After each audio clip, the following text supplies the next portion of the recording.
Whether you slice or hook it on the first tee, this entire lesson has one goal: make you enjoy that first tee shot. I've got a 3-step method to help you enjoy your tee shots and start hitting bombs down the middle. If you're new to the channel, my name's Sam Desira. I'm a PGA professional and golf coach based in British Columbia, Canada, from South Australia. Let's get started with the very first thing, and that is understanding how your grip plays a role in terms of squaring the club face. We have to be able to deliver the club with a square club face to ensure a nice tee shot. Now, we have to understand how our grip has the most influence on the club face. Okay, I'm going to give you a really simple way to figure that out. But if you haven't already, I did release a video on how to fix a slice, and a couple of the key points that we made in that is really going to stand out here as well. So feel free to check that one out if you haven't already. Now let's just talk about our grips, and we're going to talk about this in the capacity that, our hands are out in front of us, and if we're to grip the club, what would that look like? So for example, if I put my hands out in front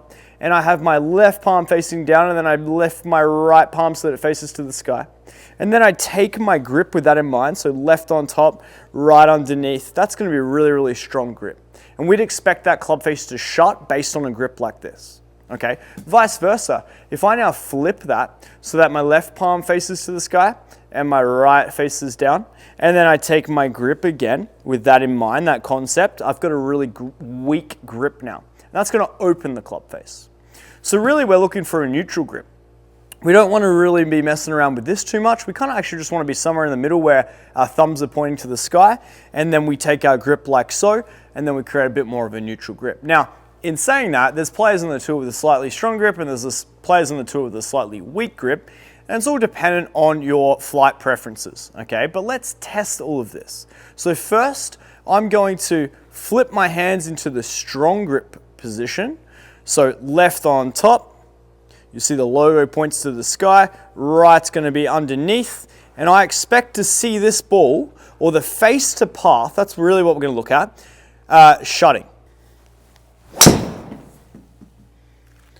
So have a look at the face to path here, minus 8.2, the ball went hard left. There's that hook. Okay, now let's work on opening the club face. Okay, so if you hook the ball, potentially you need a weaker grip, and if you slice the ball, potentially you need a stronger grip. So now we're going to reverse it, left up, right down, gripping underneath like so, and expect this ball to go right based on opening the club face here.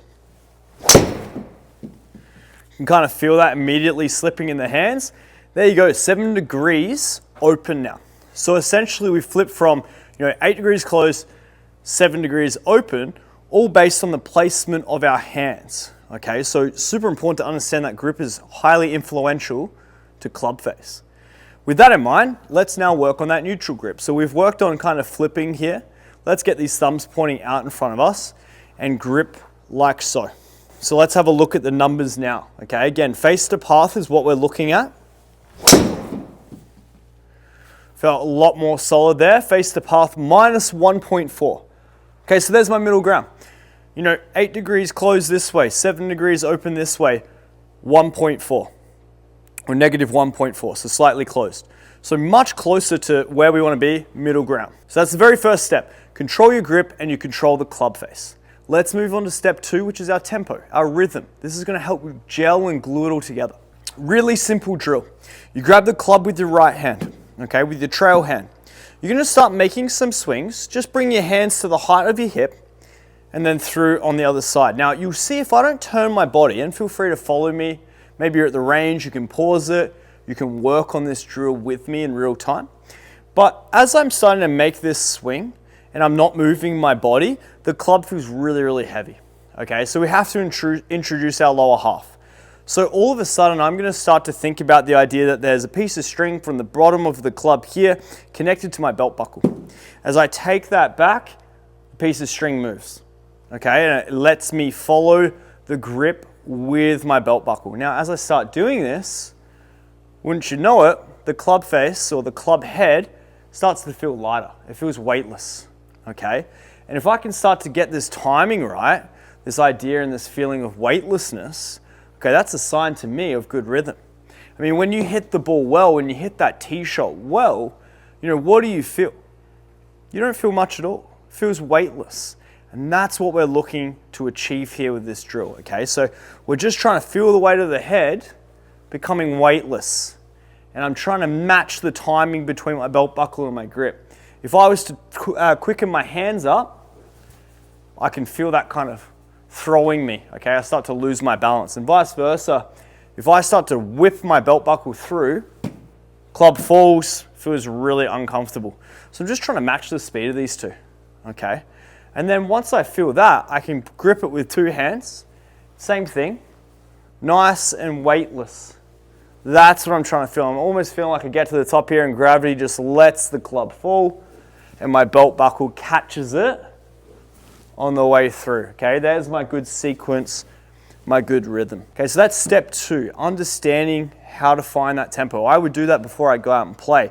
You know, just try to get the feeling, get the sequencing between my body and my arms right.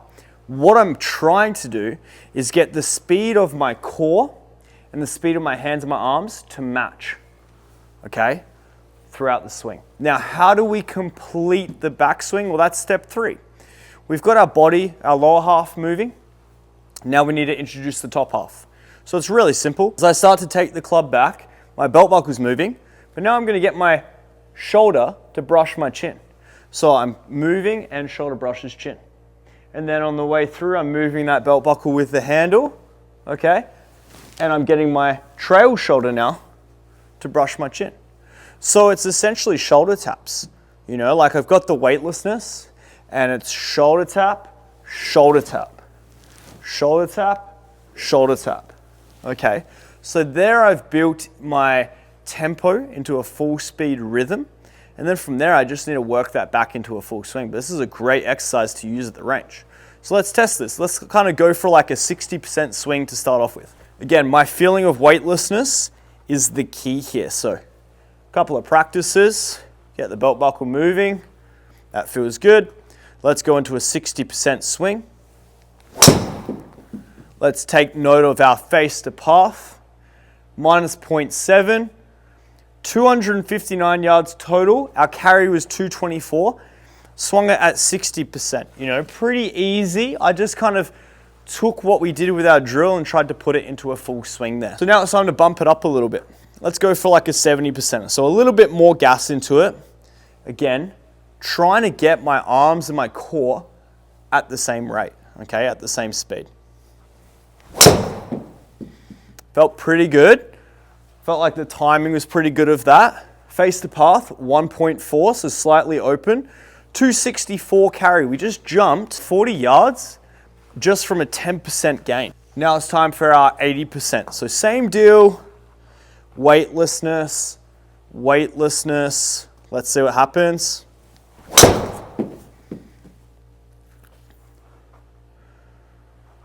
4.3, 250 carry.